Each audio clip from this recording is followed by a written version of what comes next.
turn now to Benjamin E. Goldsmith, who is a professor of politics and international relations at the Australian National University. He joins me from Canberra. Professor, defense leaders will be meeting in Germany on Friday. Germany has said it will send German-made tanks to Ukraine as long as the U.S. agrees to do likewise. Why are we seeing this disconnect within NATO nations over how to arm Ukraine? Well, I think, as the previous speaker was mentioning, there's a real dilemma that the United States and NATO countries more broadly face. They want to support Ukraine, but they don't want to provoke Russia. So the pattern we've seen so far since the initial Russian invasion is that it takes a great deal of time for the U.S. and NATO countries to come around to supplying more potent weaponry. But as Ukraine continues to make progress and Russia shows that it cannot respond with the kind of massive escalation that the West fears, the process has been that the U.S. and NATO come around to supplying more potent weapons. But I think this sort of ratcheting effect or gradual effect is going to continue. So there may be progress on tanks in the meeting coming up tomorrow. Certainly the large package that the U.S. is preparing is going to make a difference on the battlefield as well. But we're just going to see this continued, very gradual process, I believe, from the West. When you talk about the West not wanting to provoke Russia too much, is there a concern that all this support from NATO and Western allies to Ukraine will push the opportunities for diplomacy further away because of that, because of potentially angering Russia and Russia not wanting to sit down to negotiate because of the continued support from the West? Yes, I think in my view, the particular risk is provoking Russia in, for example, allowing Ukraine or providing Ukraine the means to strike within Russian territory in more meaningful ways. And it's not clear whether or not Ukraine would actually use longer range artillery or tanks to try to deliver more damage on Russian territory itself. And in my view, this would shift the calculus of Russia in terms of Russian public opinion. Right now, I think there's a real problem that the Russians have, and that the war is costly, and if it really starts to make life difficult for Russians, then support within Russia will diminish, and support for Putin will diminish. And this, I think, is one of the major dynamics driving Russia eventually to the bargaining table. We're really in a war of attrition, and sort of a new kind of war of attrition that's played out in terms of the resolve and will of many countries around the world. The Ukrainians certainly have the will to fight.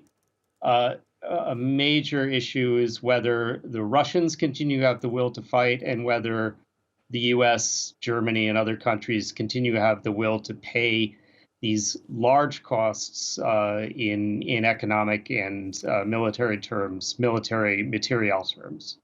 I'm wondering, logistically, these pledges of support from Western nations, what does this all mean from pledging the support to the arrival of the weapons, tanks, for example, and all these different weapons that our correspondent Obai mentioned, different types of weapons? What are the logistical challenges of that, of actually delivering these pledges of support, and also the training that's involved? How long does it actually take before all this support actually translates into practical defense on the ground?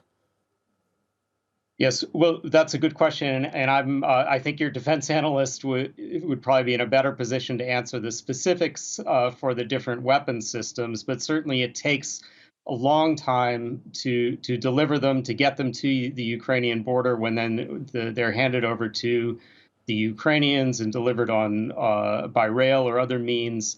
The training also takes a long time, but this is, I think, part of the process of the demonstration of resolve, making these longer term plans that take weeks and months to fulfill, and signaling from, in this case, from the side of the US or NATO countries to Russia that they're in it for the long haul. They're going to be paying these costs, this equipment, and the newly trained troops will eventually, in weeks or months, end up on the battlefield. And there's sort of no escape and no let up for Russia. The Russians, of course, are hoping for a different process in which this resolve weakens and they demonstrate their resolve to keep fighting, to keep on fighting throughout all of 2023 and onward, and hoping that this will just become too costly to Western countries as a stalemate continues. Professor, the EU Council President Charles Michel is on his way to Kiev to meet with President Zelensky. I want to ask you about that, but first I want to play a quick soundbite from Charles Michel. Hello, everyone. I'm on my way to Kiev because I have the occasion to meet again with the President Volodymyr Zelensky, with the Prime Minister, and the members of the Parliament. And we know that the Ukrainians are resisting and they are fighting. They are fighting for their land, they are fighting for their future and the future of their children. But we all know that they are also fighting for our common European values and principles, and also for the promise of the European Union, peace and prosperity. They need and they deserve our support, and that's why again we'll discuss with President Zelensky and his team what are the concrete measures we can develop in order to make sure they are stronger and more powerful. Professor Goldsmith, when you talk about these countries being in it for the long haul with their support of Ukraine and that message from Charles Michel there as he travels to Kiev to meet with President Zelensky, how much longer can this support continue before these countries and even NATO admit that they are involved in this war? Well, I guess it depends on what you mean by admit they're involved in the war. I think it's pretty clear that they're involved, and I think few would deny that. They're not they don't have boots on the ground, of course, and that seems highly unlikely. But as I was saying earlier, as time goes by, ratcheting up the level of involvement, providing more potent weapons, providing training on the territory of the United States now and of Germany and other countries heightens the degree of involvement, and I think that is another important signal that's being sent to Russia, that the fear or the hesitation about Russian escalation and Russian reaction is decreasing over time, and I think that this is an important factor.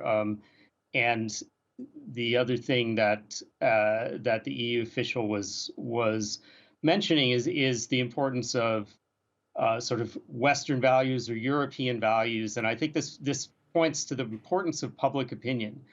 The degree to which the U.S. and European publics remain on board with this project, I think in large part will drive whether the leaders of those countries are still willing to strongly signal that they're in it for the long haul. If the costs become too great for the public, those kinds of commitments will be less likely to be made by the leaders. All right, we'll leave it there. Professor Benjamin E. Goldsmith joining us from Canberra. Thank you.